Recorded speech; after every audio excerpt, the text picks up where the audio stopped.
Whoa, what's this place? Yeah, this universe looks weird. Yeah, it's cheap and somehow lazy. Welcome to Watch Mojo, and today we're counting down moments when sitcoms made fun of the styles, stories, characters, or flawed logic of other TV shows. Captain, Klingons off the starboard bow. Again with the Klingons. Number 10, American Dad, Breaking Bad. American Dad is no stranger to parody, and the 10th-season episode, Faking Bad, has one particular show in its crosshairs. You can probably guess which show. Steve takes on the Walter White role, becoming a local kingpin of fake IDs. Haley, what you're suggesting could get us in deep trouble. You're selling fake IDs to teenagers. At most, you'd get a slap on the wrist. The young man even gives himself a German alias, a la Heisenberg, going by the name Gutenberg, after Police Academy actor Steve Gutenberg. There's a new counterfeiter in town. And his name is Steve. No, Haley, I've given a lot of thought to this. From now on, my name is Gutenberg. Stan embodies the role of Hank, as he is tasked with tracking down the mysterious ringleader who just so happens to be a close family member. The entire episode parodies the style and storytelling techniques of Breaking Bad, and it often pokes fun at how it all works in the process. Good work. Take her away. But sir, Gutenberg or not, I can't arrest my own daughter. Number 9, The Drew Carey Show, Babylon 5. Science fiction and its devoted fans are often the target of parody, but The Drew Carey Show parodies it all with true style. In the episode, 3 Guys, a Girl, and a Bee Story, Lewis attends a science fiction convention dressed as Jakar from Babylon 5. I'll have you know, while you're sitting here throwing back beers, I'll be hobnobbing with the intergalactic elite at the airport Ramada. The makeup and costume design are on point, but no matter how good Lewis looks, he is still made fun of for his goofy appearance. At one point, Cary says, "In a costume like that, even the winners are losers." Jokes are also made at the expense of Jakar's name and a fictional language used throughout Babylon 5. Viele Vennen sagt Window. Lewis may love the sci-fi classic, but The Drew Carey Show and the characters who populate it can't help but poke fun. He's still my beating heart. Number 8, Psych, Twin Peaks. No matter how iconic it may be, Twin Peaks is ripe for parody. Like much of David Lynch's work, the show is filled with nonsensical and surreal imagery. The characters are quirky, and the plot doesn't make a whole lot of sense. Enter Psych and the 5th season episode, Dual Spires. This is one secluded town. The name is an obvious play on Twin Peaks, but the jokes don't stop there. Nope. The whole episode is a playful homage to Lynch's television masterpiece, with some of its regular cast members even showing up for cameos. She was afraid.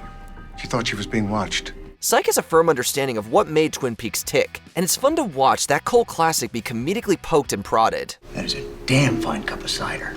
Number 7, Married with Children, Cops. Back in 1996, Fox did a fun little experiment with their flagship shows Cops and Married with Children. They decided to do a crossover event, with Al and Jefferson watching and commenting on the Cops episode that just aired. Man, I love Cops.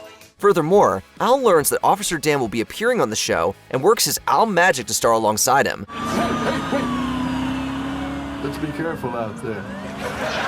The result is a hilarious parody of Cops, with the inexperienced Al playing it up for the camera. The targets of this episode are many, including the colorful characters often seen in the show and its signature handheld camera work. Our work here is done. Number 6, Community. Glee. No show is safe from Community, and few shows are as ready for parody as Glee. The two combine with hilarious force in the Season 3 episode, Regional Holiday Music. Series creator Dan Harmon reportedly hated Glee, and he made his frustrations known throughout this episode. You're awfully quiet, Jeff. Nobody hates Glee Club more than you. Today I'm just content to sit back and enjoy the show. The Glee Club is portrayed as being overly sensitive, and everyone finds their performances annoying and obnoxious. So much that Chang hands them a cease and desist letter.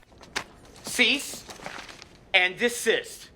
And when the study group is coerced into performing, the show takes aim at Glee's cloying sentimentality and borderline cultish behavior. It's all great stuff, and it's obvious that the people behind it had a firm hatred of the material. We will sing together throughout everything. Number 5, Family Guy, Robot Chicken. There's obviously a good relationship between Family Guy and Robot Chicken. Seth Green is a regular performer on Family Guy, and Seth MacFarlane helped Green pitch Robot Chicken to Adult Swim. But regardless of the shared bond, Family Guy has taken some vicious swings at Green's stop-motion sitcom. Whoa, this is trippy. I should say so. We're in the robot chicken universe. In Road to the Multiverse, Chris makes fun of the show's nerdy cultural references, while Stewie, actually acknowledging Green, asks how it feels to be on a major network. How's it feel to be on a major network for 30 seconds? This joke is mirrored in the Star Wars specials, with Peter mocking Robot Chicken's niche network and low viewer count. At least Green is a great sport about it. Didn't Robot Chicken already do this 3 months ago?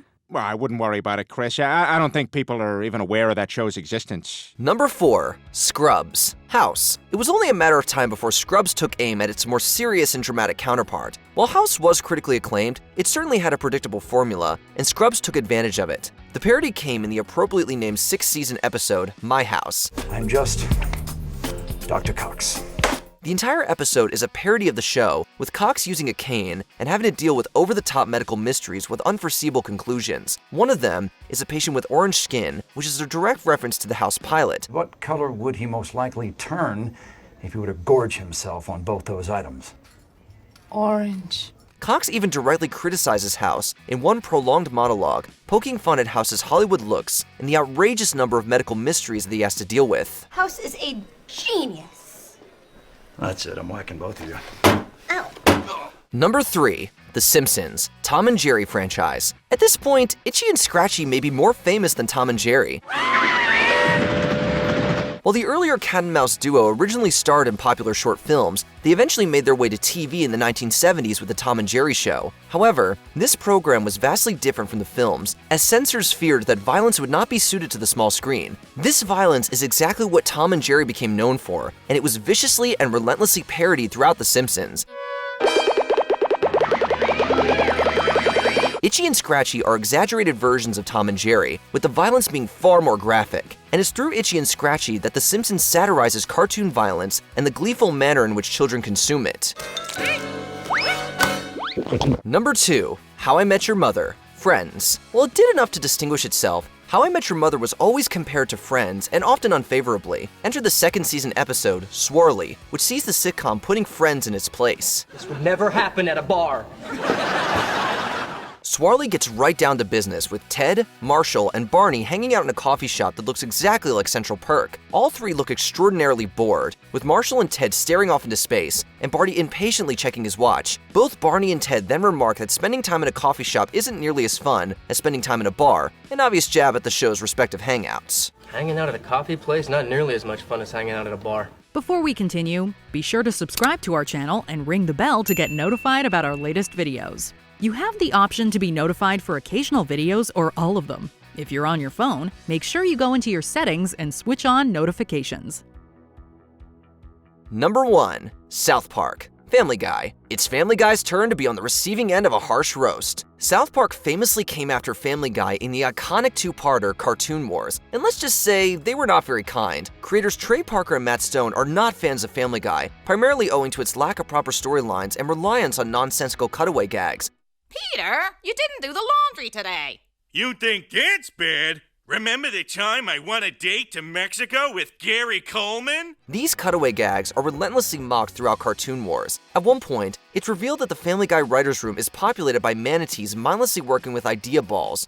The manatees choose an idea ball and swim it over to the joke combine on the other side of the tank. And the end of the episode contains a wickedly offensive video made by terrorist Amon A. Zawahiri, who calls the content funnier than Family Guy.